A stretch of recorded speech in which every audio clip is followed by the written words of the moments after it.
Magandang araw! For today's video ay ipapakita ko naman sa inyo ang aking mga order na halaman.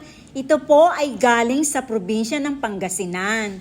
Opo, mga imported plants po ito from China at Thailand. Pero ang isang supplier ko na taga Pangasinan ay nandoon naman po ang kanilang hub. So ayan, ito po ay pinick up natin mula sa Victory Drop and Go dito po sa Bacoor. Isang box lang ito dahil maliliit lang ang ating mga halaman. So, ito nga po yung mga nilalaman. Meron tayong Monstera Deliciosa. Ayan. Ito po ay Pink Princess Marble Galaxy. Ayan. Pink Princess Marble Galaxy.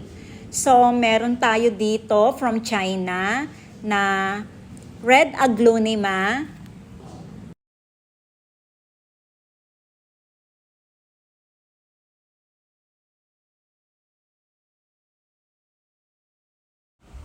Red Beauty, mas mapupula ang kanyang mga dahon. Sumunod po ay meron naman tayo dito, Red Chili. Parang pare-pareho lang po sila kung titignan ano po. Pero sa malapitan ay mapapansin mo ang kanilang pinagkakaiba-iba. At sumunod naman, ito po ay si Red Lucky. Ang ganda rin ang kanyang dahon, patulis at pulang-pula rin. At syempre meron tayo dito talagang maraming nagkakagusto, si Alocasia Black Infernalis. Ang lalaki na ng kanyang mga dahon. Sumunod po dito ay meron pa rin tayong Alocasia at ito naman po ay si Dragon Scale. Tingnan nyo naman ang kanyang mga dahon at napakalalaki na rin. Ang gaganda at hindi na tayo mahihirapang buhayin pa talaga ito. Kasi syempre naninibago sila sa ating klima pero pagka ganitong kalaki na ang halaman, ay napakasarap niya ng alagaan.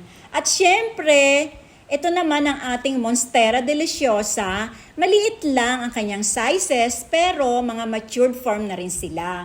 Dahil makikita mo sa dahon na may mga fenestrations, so doon mo masasabi na matured na ang Monstera Deliciosa. At sumunod po ay meron ako ditong White Wizard. Kung meron tayong White Knight or White Princess, ito naman si White Wizard. At syempre, kumuha rin tayo ng Red Sun or Philodendron Red Sun. Tingnan nyo naman at napakaraming aerial roots. Pwede na itong i-propagate.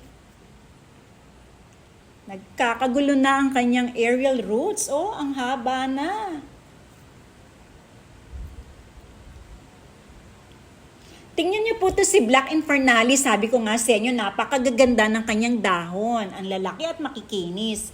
At itong ating mga Red Aglonema plants, sa bawat paso po ay 3 halaman ang nakatanim. So ito po ay paghihiwa-hiwalayin muna natin at itatanim sa individual pots.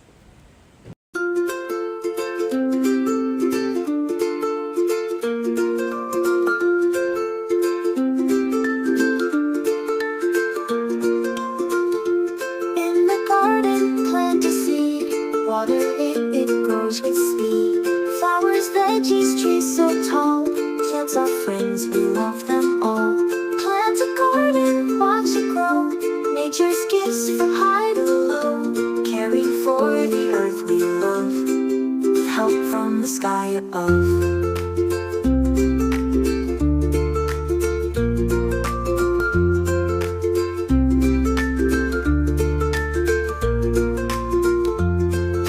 Veggies taste the best. Nature gives and never rests. Let's plant more, dig in the dirt. It's easy and fun, doesn't hurt.